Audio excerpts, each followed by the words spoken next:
There's a quiet kind of pain that doesn't scream. It doesn't lash out or leave you sobbing on the floor. It just sits there, like a weight on your chest, growing heavier the more you try to ignore it. That's the kind of pain I felt the day I graduated high school. You'd think graduating as valedictorian would be a moment of celebration, a defining milestone marked by pride, tears of joy, and family photos. But for me, it was a day that carved a hollow space in my heart that hasn't quite healed since. I was always the responsible one, the quiet child, the one who never missed a homework assignment, who turned down parties to study, who tutored classmates without being asked. I never expected applause for doing the right thing, but I did hope, naively, maybe, that my efforts would at least matter to the people who raised me. Tyler, my younger brother, was the golden boy, not because he achieved anything special, but because he knew how to get attention. He had this carefree, mischievous charm that my parents ate up like candy. When he flunked a math test, it was because the teacher was unfair. When he missed a week of school, it was because he wasn't feeling himself. Every mistake was excused, every failure padded with validation. Meanwhile, if I got a 94% on a test, I'd hear, "What happened to the other 6%? At first, I didn't care. I told myself they were just being tougher on me because they believed in me. I thought maybe, deep down, they were just waiting for a big moment to tell me how proud they were. Graduation day was supposed to be that moment.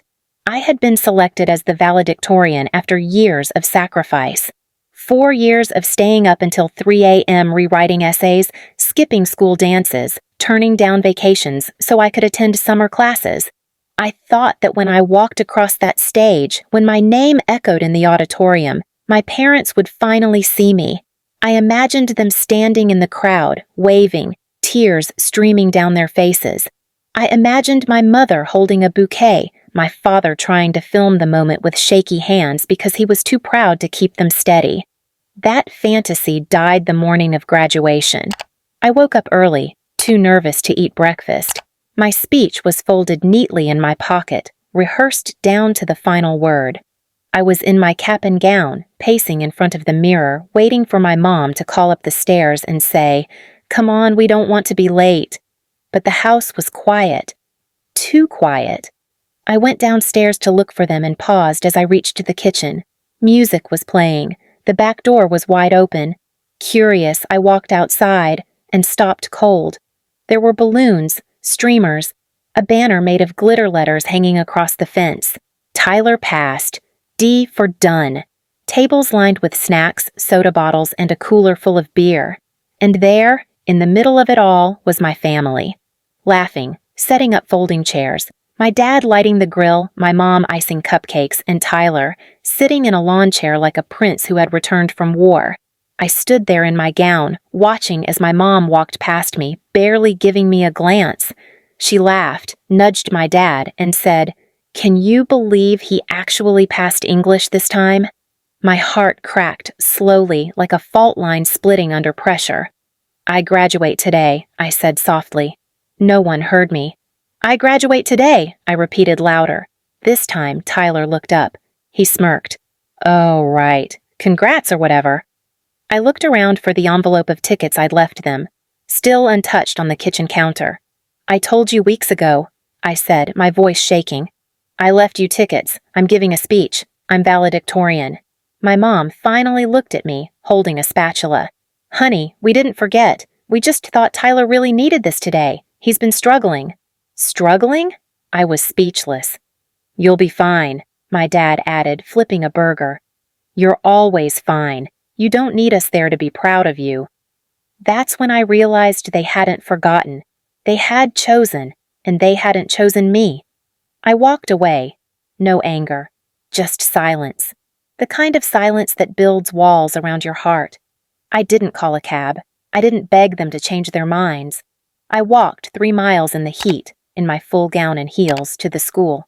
When I arrived, my classmates were surrounded by their families. Hugs, flowers, cheers. I stood alone near the auditorium doors, holding my speech in one hand and my broken heart in the other. When I was called up to speak, I didn't stumble. I didn't cry. I gave the most powerful speech of my life. I spoke about resilience, about believing in yourself even when others don't, about finding family in unexpected places.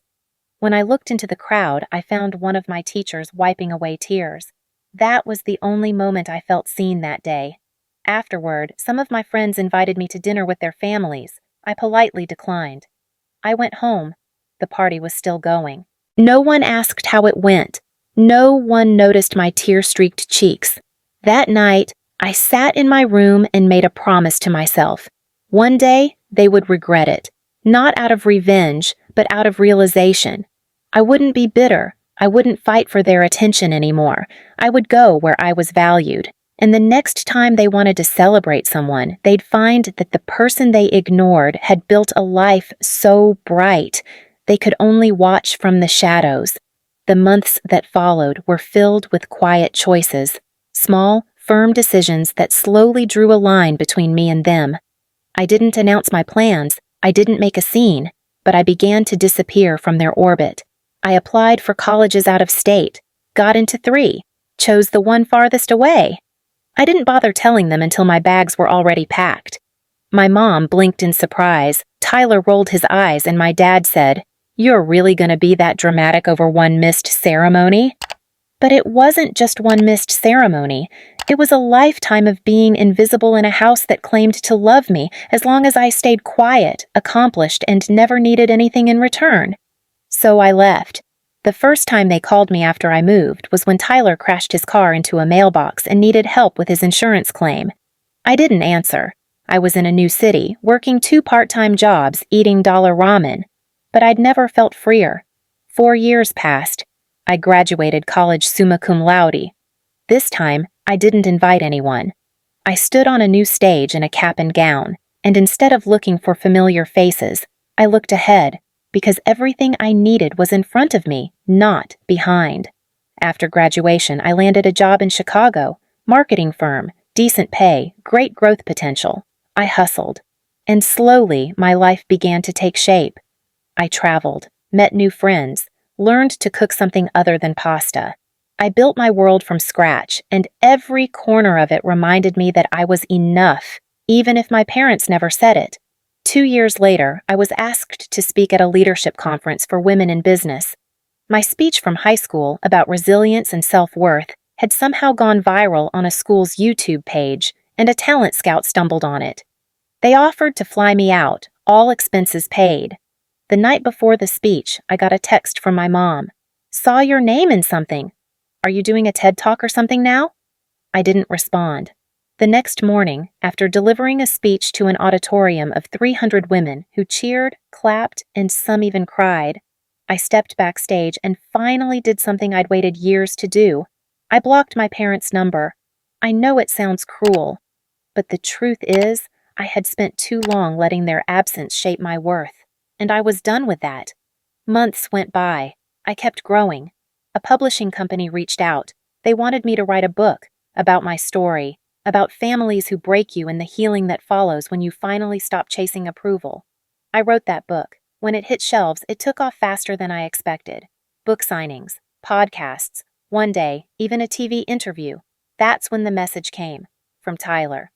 "Hey, Mom and Dad are pretty upset about your book. They think it makes them look bad." I stared at the message for a long time, then typed, "Maybe they should have shown up."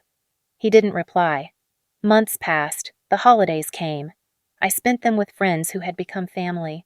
We made cinnamon rolls and danced in socks and watched bad Christmas movies on the floor. No backyard barbecues, no banners, just real, warm connection.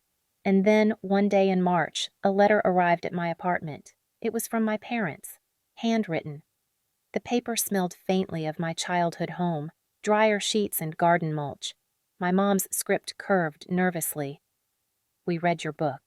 We didn't realize how deeply we failed you. We just thought you were strong, that you didn't need much, but that's not an excuse. We let you down. You were always enough. We just didn't know how to show it.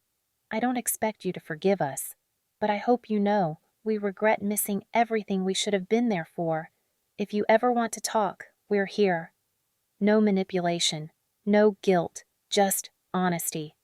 And it broke something in me I didn't know still needed breaking.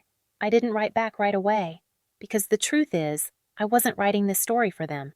I was writing it for the girl who stood on that stage in high school, holding back tears in front of a cheering crowd that wasn't her own. I was writing it for every quiet kid who felt invisible in their own home. Eventually, I did call them. We didn't solve everything in one conversation. We didn't pretend the past hadn't happened. But it was a start, a slow, imperfect, human start. Because the real lesson wasn't revenge. It wasn't proving them wrong. It was finally understanding that sometimes the family we're born into isn't the one that sees us. We still shine, even without a spot